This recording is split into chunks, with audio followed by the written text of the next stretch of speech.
एका राजाला 4 राण्या होत्या. पहिली राणी इतकी सुंदर होती की तो तिला फक्त प्रेमाने बघत राहायचा. दुसरी राणी इतकी सुंदर होती की तिला तो सतत जवळ घेऊन बसायचा. तिसरी राणी इतकी सुंदर होती की तिला कायम बरोबर घेऊन फिरायचा. चौथ्या राणीकडे तो कधीच लक्ष द्यायचा नाही. राजा म्हातारा झाला. तो मरणासन्न अवस्थेत असताना त्याने पहिल्या राणीला बोलवले आणि म्हणाला, मी तुला एवढे प्रेम दिले, तू माझ्याबरोबर येशील का? राणी म्हणाली, मी तुला इथेच सोडून देणार आहे. राजाला दुःख झाले. मग त्याने दुसऱ्या राणीला तोच प्रश्न विचारला.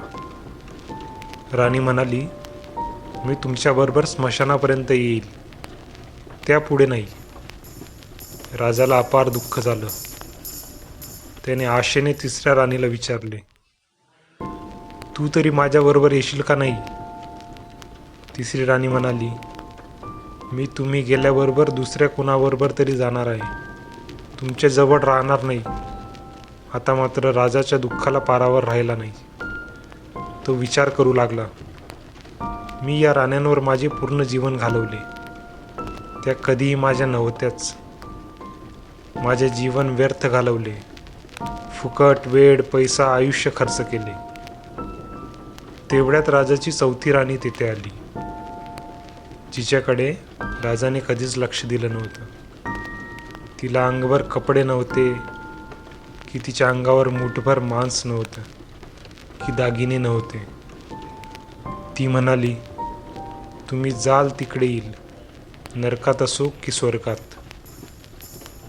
कोणत्याही प्रकारचा जन्म असला तरी मी तुम्हाला कधीच अंतर देणार नाही, हे माझे तुम्हास वचन आहे. राजा थक्क होऊन समोर पाहत राहिला. विचार करू लागला की जिला मी प्रेम सोडा, साधा प्रेमाचा शब्द कधी दिला नाही, ना पूर्ण आयुष्यात जिचा कधी एक क्षणभर काळजी केली नाही, ती आज माझ्यासाठी सर्वस्व अर्पण करते आहे. राजाच्या डोळ्यातून आनंदाश्रू वाहू लागले. त्याने मोठ्या समाधानाने आपला प्राण त्याग केला. कोण होता तो राजा? कोण होत्या त्या 3 राण्या? कोण होती ती चौथी राणी?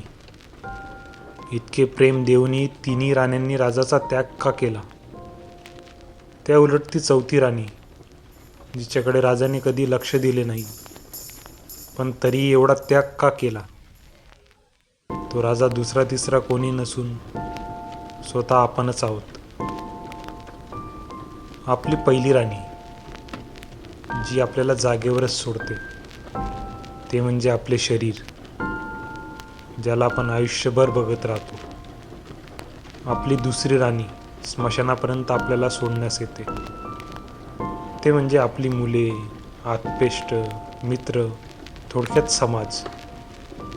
आपली तिसरी राणी, जी आपल्याला सोडून दुसऱ्याकडे जाते, म्हणजे धन, पैसा. आपल्या मृत्यूनंतर आपली लगेच दुसऱ्याची होते. आता सर्वात दुर्लक्षित